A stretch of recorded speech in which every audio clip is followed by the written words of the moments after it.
Good Thursday morning, and welcome to Ice Age TV, the internal combustion engine age YouTube channel that talks about all my cars and trucks and SUVs, the motorcycles, the dog, the Kiefer, the attitudes. Yes, it's a beautiful Thursday morning. I mean, it's not warm, it's not, I should say it's not cold, it's not real hot, it's not real humid. It's just one of those days where it's just a beautiful day to be outside working or riding your motorcycle, playing tennis or golf, boating, whatever it may be, for the change of season who's once upon us, for the summer months are right around the corner. I think it's June 21st, is it? I think. I'm not real sure. I think it is. But then the downside of that is once we hit that June 21st cycle, the days begin to go to the shorter cycle than the longest. I think June 21st is the longest day of the year, I think. Anyways, as always, born to all those that subscribe to me and watch my channel. Appreciate all the support, all the efforts that you put back to me to keep me in line, or do you? Yeah, good luck on that, right? Walking across the used car lot and got to thinking to myself this morning, you know, what's happened to the repo shows? Has anybody seen the new repo shows? And I got to thinking, you know what? I think that the repo shows may actually be on my channel. And some of you are like, what do you mean by that? I don't know. I think that it's possible that the Iceman's craziness of all his antics and all his addictions to buying all his vehicles, I think it's kind of come to an end. I think that the days of me just being able to go buy anything I want, I think these days are sincerely coming to an end. I think that, sadly, things are going to start disappearing. And do I show that on my channel? I've got mixed feelings on that because it's so embarrassing that for the guy that thinks he's Mr. Badass, Iceman, that buys too much stuff that somebody said that you'd fall flat in your face, hey, it may come to be. It really may. The finances aren't good on my side of my business. Things just aren't good. It's the week of hell. I don't know what the hell's going on. And good old Kiefer boy here, if this ain't a statement of how the week's going, he's crapping in front of me. Now he's barfing. And it's called the Hell Gate, not Hellcat. That gate up there is the biggest pain in the frickin' ass in my life. Here he goes. You want to see a dog throw up? Yeah. So yeah, the gate, it's beyond unbelievable. So I called Mighty Mule yesterday and went back and forth and eventually got the gentleman to kind of come to my idea versus his idea, but then he said his idea is probably the factual one. So the new series, this new Mighty Mule gate opener that I bought, that's the new 371 series, it's a problem. That gate, here it is, smart gate opener, yeah, it sure is. Know how to frickin' piss you off. Maybe I need to put an app thing in my phone or something, I don't know. So here's my other board right here. Well, years ago, you used to have these things that had switches, dip switches, and it doesn't have it anymore.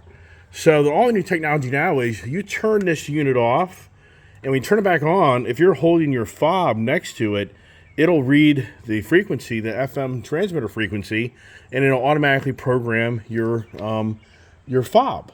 And so, yeah, cool, right?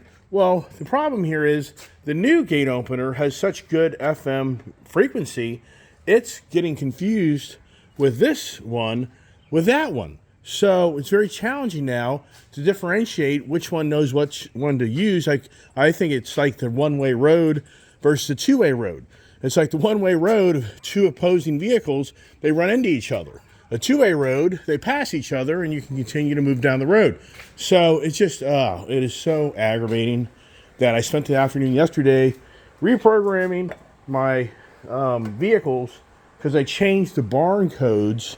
And last night, it's just, so what we're going to do right now is let me get the dogs in because this just gets too complicated here. And once again, it's like the gate situation.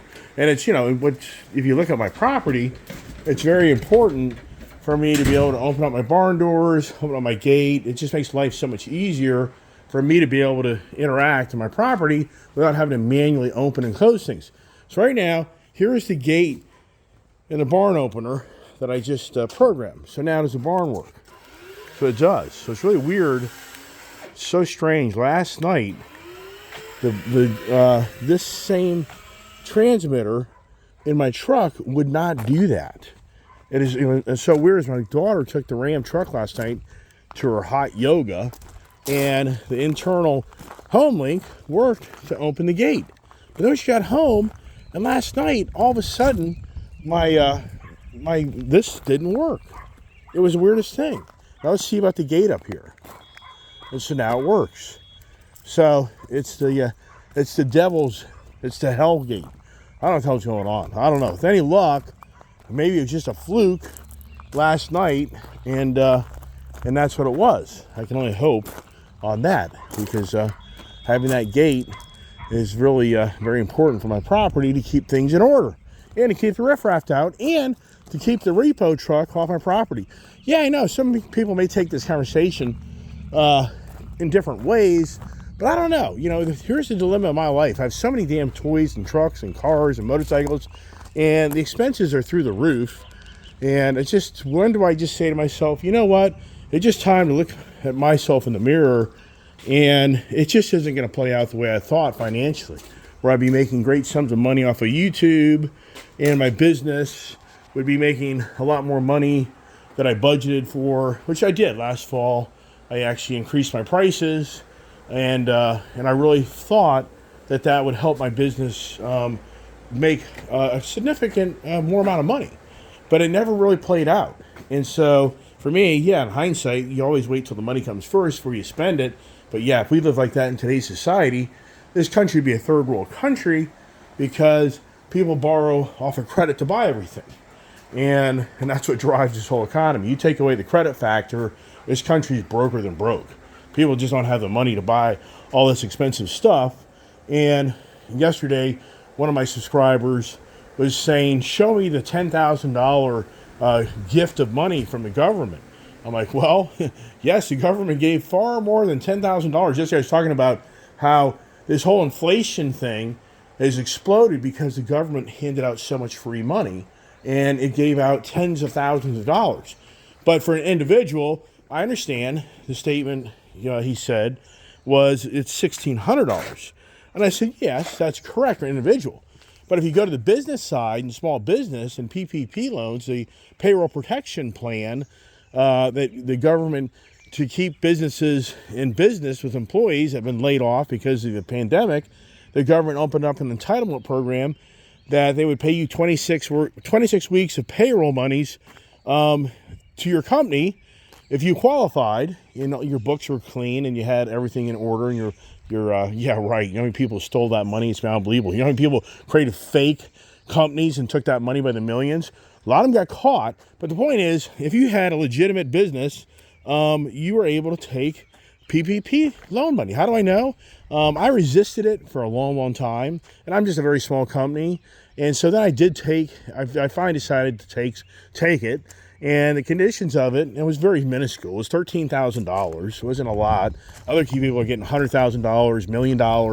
I mean, all the car companies were getting these PPP loans. I'm sure the Coons organization got millions and millions. It's all based off of 26 weeks of payroll. So if you look at an organization of a car dealership that has 100 plus people, maybe 200 people, you factor that number in, and then you say 26 weeks of payroll. Yeah. Did Mr. Coons get maybe $500,000 or $1 million for one dealership to pay payroll? Possibly. That's anyways. The point here is, in those conditions, 40% of the monies had to be shown to actually pay your employees. The other 60%, I could have it backwards, just so you know. Another 60% had to be shown for business expenses. Maybe you went out and bought a new piece of equipment, or you bought a new truck, or you did renovation on your shop or building. The list goes on and on and on. So yes, so there was a lot of free government money out there that people took, and it took the attitude of if I have to pay an extra 10 or 20 grand more to buy a car because I want it right now, and it's the pandemic cycle of the crunch of no cars and blah, blah, blah, people just paid the monies. And then, a contractor shows up and you're just dying for him to do work at your house. You'll pay him anything he wants just to have him do work in your house, because there's not a lot of people out there working or blah, blah, blah. And you got all this free government money. So the government money, the government once again screwed the pooch. And it continues to screw the pooch. And I think it's interesting that the liberal mindset brags about how Joe Biden's such the greatest president in sitting times, and how this country is just doing so fabulously well, and how the stock market is doing so fabulously well, but yet everything's so expensive. And nobody wants to address the fact that the more of the leaning towards the Democratic Party was the ones constantly pounding their fists of stricter guidelines and stricter this and stricter that. But for the record, just so you know, Donald Trump was the guy that started the PPP loan. So it wasn't like, once again, I'm not going to fight for Joe Biden. I'm not going to fight for Donald Trump. But I think it's just all, they should be above water and realize, look around what's going on. And so for Donald Trump to save his presidency, his immediate idea was, we got to keep businesses going and people employed, and whatever we have to do, we're going to do. And so remember, Donald Trump is the guy that was trying to get the vaccine into everybody within a 12-month time frame. So, there's both sides of the coin. I get all that. Anybody watch my channel, I don't think I'm that brainwashed. I'm sure I am in some ways, but not so many ways of others. But the whole point is, it's interesting how a lot of people are getting so upset with all this inflation, and they're now blaming big business for the inflation. But under this guiding president, Joe Biden, he's the guy that's enriched all these big companies from the governing policies that he allows this country to do. So, and some people are like, oh, but the oil companies got crushed. No, they didn't. Oil companies got crushed under Donald Trump. You know why?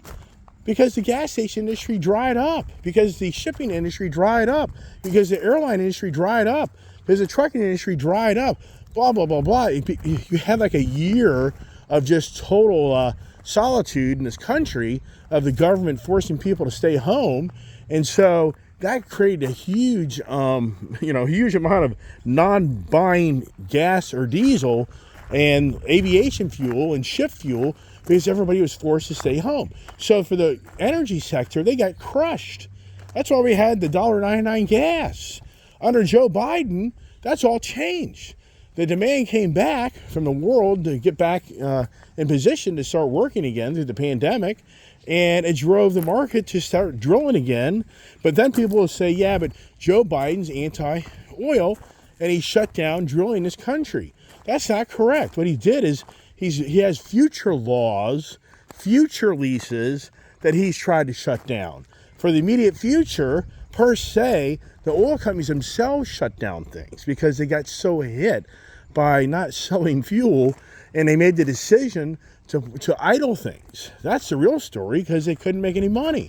And then all these terminals where they process and make gasoline and diesel and aviation fuel, a lot of them were coming to the age that they had to meet new EPA guidelines. In the oil industry, a lot of the big companies made decisions not to reopen and continue to operate these refineries that needed a lot of money invested in them to continue to create that oil. So, and that fuel. So the end result is it's a fuel, in some ways, it's a fuel shortage.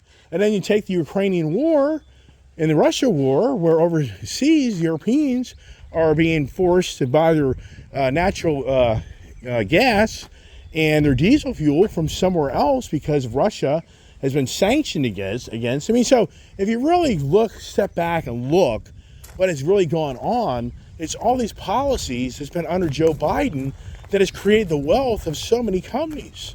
And now the green agenda has forced the ice age manufacturing to have to address billions of dollars to be invested in the future of energy in these vehicles. And so they all sat back and thought, well, what do?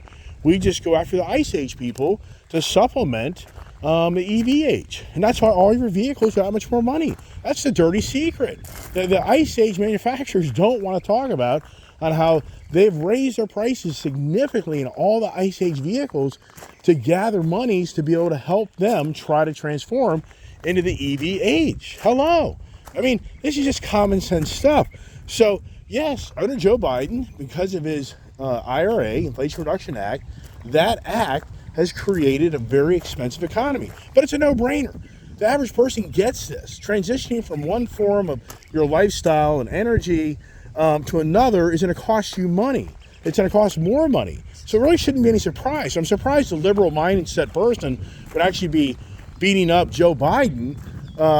And they don't. They just voice out that they're unhappy with how expensive everything is. And don't get me wrong, the Republican is too, the Independent as well. But it's just like, well, hello, he has your sitting president that you think so great. He has policies that are in place to make everything more expensive for the labor. The labor rates. California is the number one on the radar screen, that they're forcing companies to pay people more money, which just drives up the expenses for everything related to labor. And so, once again, it's the policies that are driving inflation. But then at the same time, people are all excited about the stock market because the AI, artificial intelligence, is on fire. The NVIDIA that makes the GPT semiconductor chip is on fire because people can't get these chips fast enough to create infrastructure from the computer capability to have artificial intelligence to help grow whatever business they're trying to make or whatever mankind is trying to create, with everything else, with artificial intelligence now holding your hand on how to be a better person. Yeah, that'll be very interesting, right?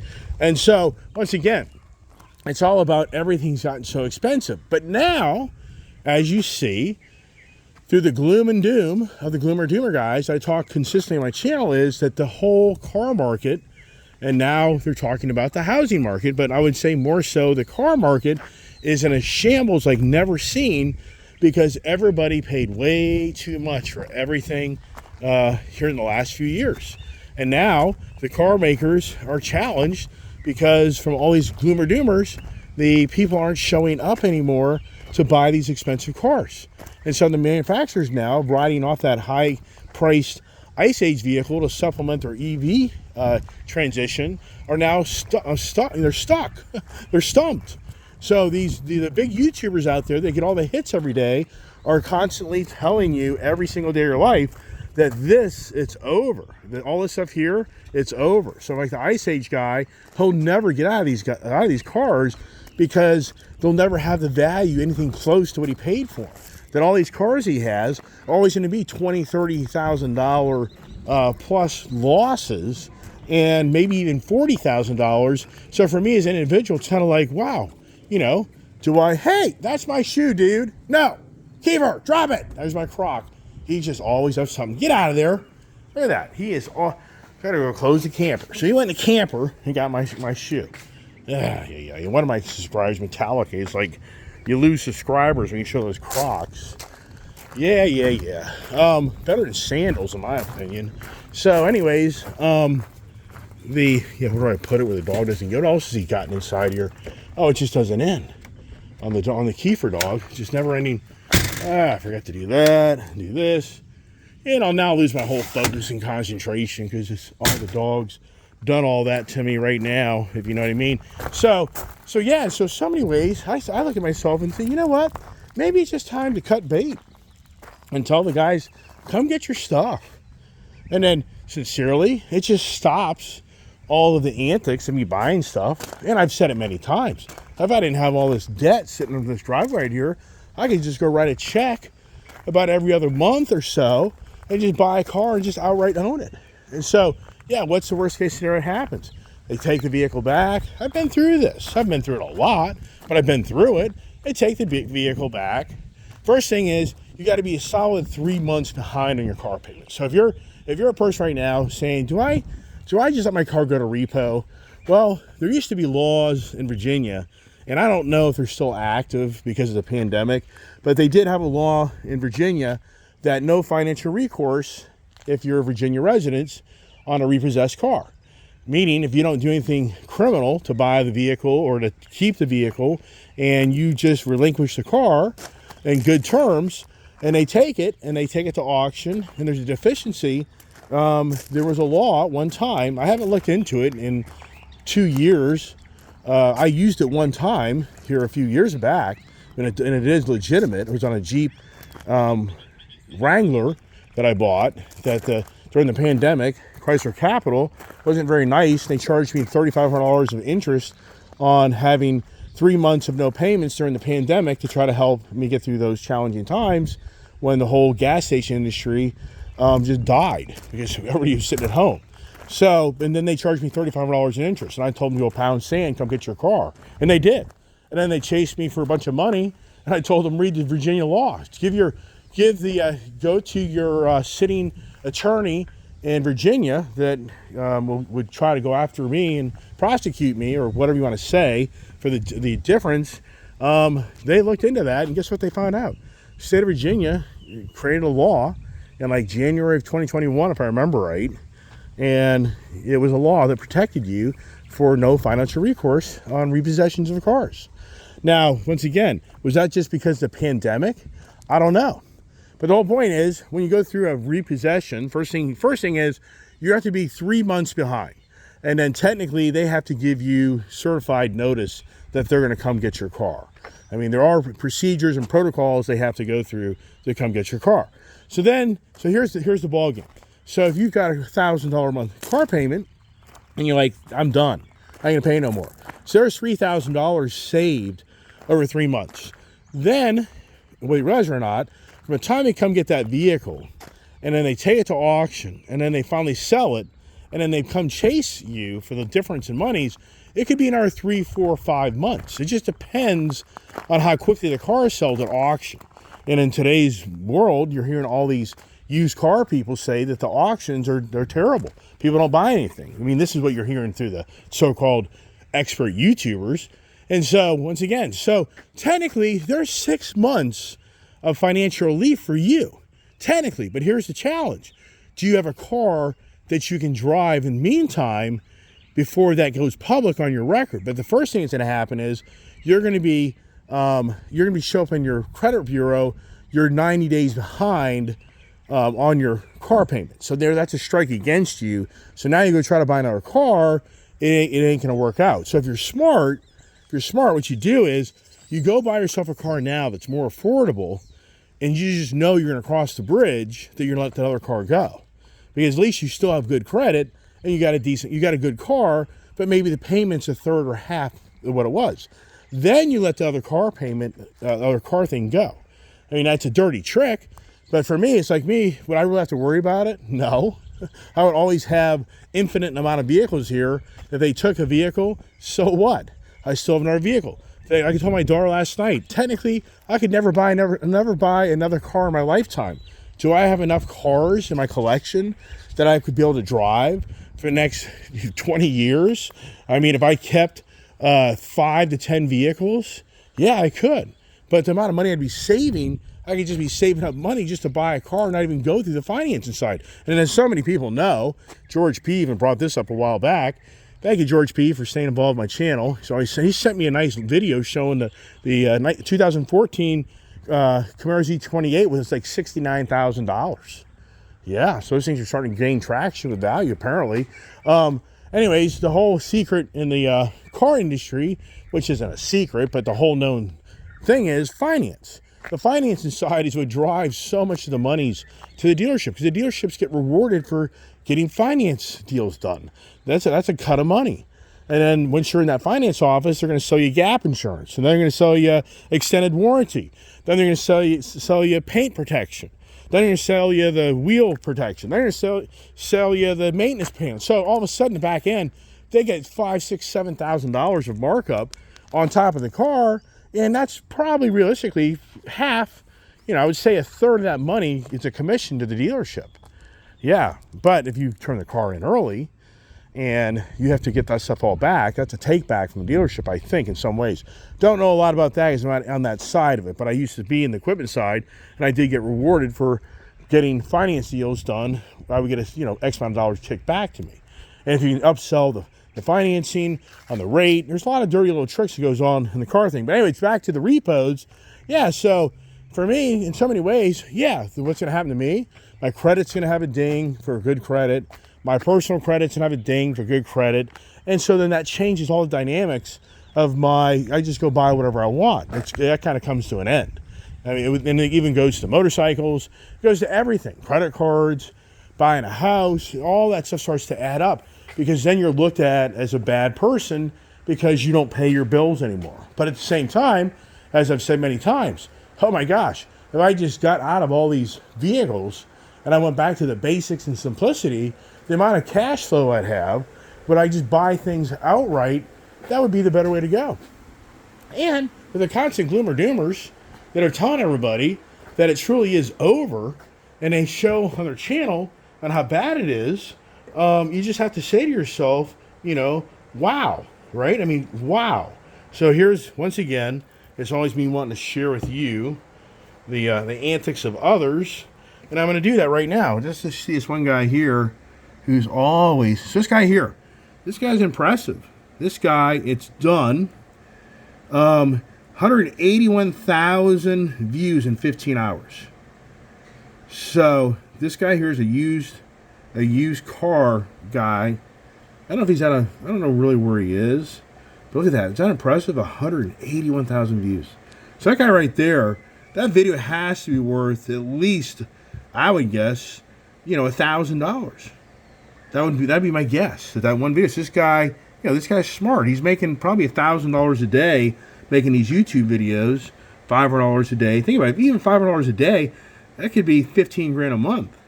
Here's some RV people. They claim that the RV industry is over, and it's over. But Becky's RV, where I bought my camper, they sell 130 RVs average a month, and they don't give them away.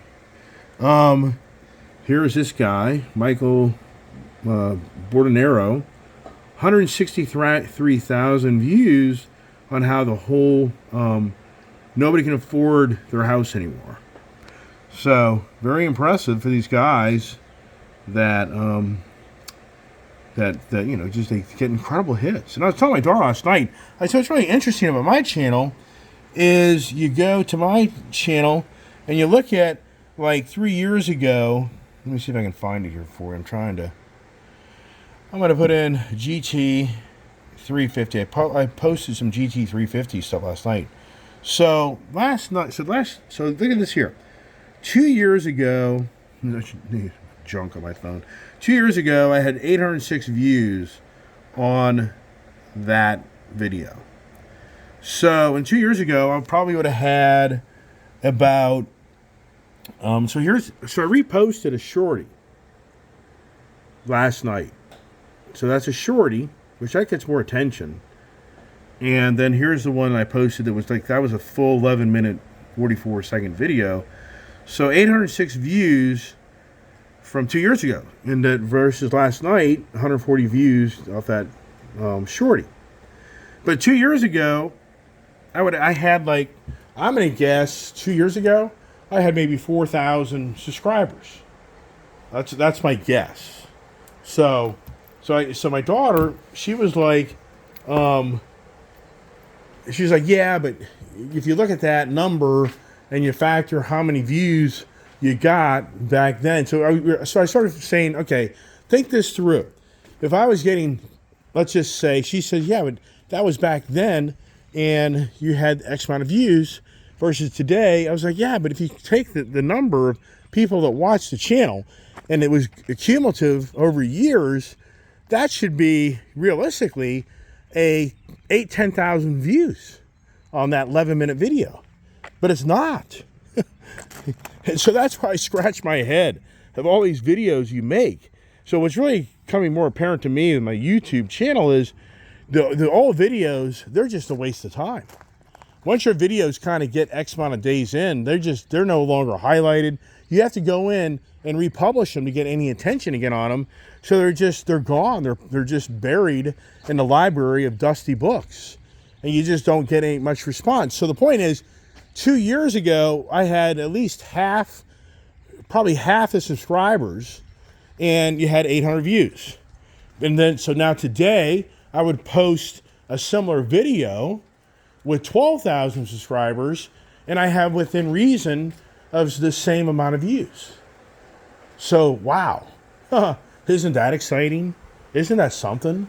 I'm just telling you, anyone watch my channel, but the thing is, my channel just isn't big enough for other YouTubers to watch it and to hear these stories, because anybody gets going in YouTube, I tell them, you got a long haul, and you're going to have to figure out, you're going to have to really buddy up with these other YouTubers like I just showed and get the dirty secret of how they're running off the algorithms. And once again, I said this numerous times now, the algorithm all makes sense because these guys, their bots wake up. I guess it's the bots. I mean, I really don't know. I can't honestly say, but my inclination is that the algorithms open up these fake accounts to, it's basically, in my opinion, artificial intelligence. That these guys, in so many ways, have artificial intelligence as their subscriber base that wake up to look at the video for X amount of time, and then it turns off. And they just have tons of these artificial intelligence in so many ways accounts, which is a pretty good, I give credit to those guys that figured that stuff out because it's a total game changer if you know how to do that. For me, if I understood how to if I really want to dedicate my time now to cheat the system to create my monies on my channel, I guess that's what you do. But then you would hear in so many ways the same conversation day in, day out, the same rhetoric of what I'm saying to you right now, of me constantly questioning these other YouTubers. If that's what my channel started to become, I don't know if somebody really would be entertained just to kind of hear that same content on a daily basis. Like, man, I'm just sick of hearing you talk about other YouTubers. Focus on your own damn channel. Right, I get it. I understand that. It's just me, it's the growing pains. That's all it is. It's the growing pains and what makes sense and what doesn't make sense. And what happens to my channel if I truly do just stop buying things and I just don't really have anything new per se to show you anymore? Where does the channel really go from there? And that's a big challenge for a lot of other YouTubers is, how do you bring new content? For me, I've been very fortunate. I've had the incomes and the credit to bring a lot of different creative things to the subscriber base. And it's kept the channel growing. But when most of this stuff disappears and there's not really anything new per se that comes back in, what's the conversation? And if I'm the fake YouTuber, I'll have no but choice but to create the fake subscribers just to get up on a daily basis and talk just the same algorithm to get what looks like my channel is very popular, which is just the same story over and over and over again. Now, on the repo side, if I said to myself, let's go for the repo YouTube channel, but I'm not actually the guy, well, it would be pretty cool is I set up a company that's a repo business and I get paid unbeknownst to them. It's a secret company that picks up all my cars and I get paid for it. There's an idea. Hey, wouldn't that be pretty cool? I'm gonna go out and buy myself an ice repo. Oh yeah, it'll be called the ice repo or something like that. What could we call it? Yeah, so I go out and I have a blind company that the creditors have no clue that actually the Iceman is the owner of the repo company that's billing them for repoing the cars. And then I play the little game of the gate. I go there the first time the gate's locked. Go there a second time, there's the dogs are out, I couldn't get in. Go there a third time, and I just play this gig on my own channel of I'm the repo guy for my own cars. And then I can actually show you the letters that I get from the finance companies. Hey, what a gig, right? Then I put Julia, my daughter, as the tow truck driver. And she gets to drive around and take my cars and motorcycles. Hey, it's just all about creativity. I mean, yeah, does that drive the million subscribers? Does that drive where all of a sudden I'm making extra money on YouTube? Because it's just going to inflame. It's really truly going to just create the huge, oh, there you go. So the Iceman guy, he lost it. He couldn't sustain it. He built his channel off of buying all this stuff, but he can't sustain it, so it's over. So, and I truly think I think that whole narrative would be big. I think all of a sudden my channel would start growing even bigger because people like to see the failures of others. People that don't succeed in life, you like to see that others failed because in so many ways you failed. That's just how we operate as humans. You enjoy seeing, and don't get me wrong, I'm not saying that everybody per se enjoys that, but deep down, we'll always just have the devil inside of us that likes to see the hardships of others in some ways because you're jealous or you don't like that person or you just feel like it just isn't right what that person does. Who doesn't know these stories? Sorry, I got a really busy day. I'm slammed as always. I got to go to work just to try to pay the bills. Yeah, so I don't know. But here's the thing for me. Even if I said to myself, okay, let's just go ahead and start letting things go, realistically, you wouldn't even really know that this even was going on in my life because it would be 2-3 months. You would be now into really July, August, before I would say, okay, guess what, everybody? The Ford Lightning truck over there, it just isn't worth it. It just, just let them have it. Bye-bye. So I say, okay, there's one. And then, then I sit and I look around. I say, what's the next one? Do I let the ST that I just got go? Do I let Kirby's truck go? So, but it takes, they're not going to come get the truck instantly. You got to be in dire circumstances because the car companies don't want these vehicles and they don't want you to abandon the debt. So they're going to do anything they can to try to help you not go that route. So yeah, wow, challenging times for sure. Ice Age TV to Repo Age TV. Wow, what a great idea, right? Yeah, yikes. All right, everybody, that's it. I'm done. Hope everybody has a blessed day. Stay tuned for more conversation and ideas. Have a great day.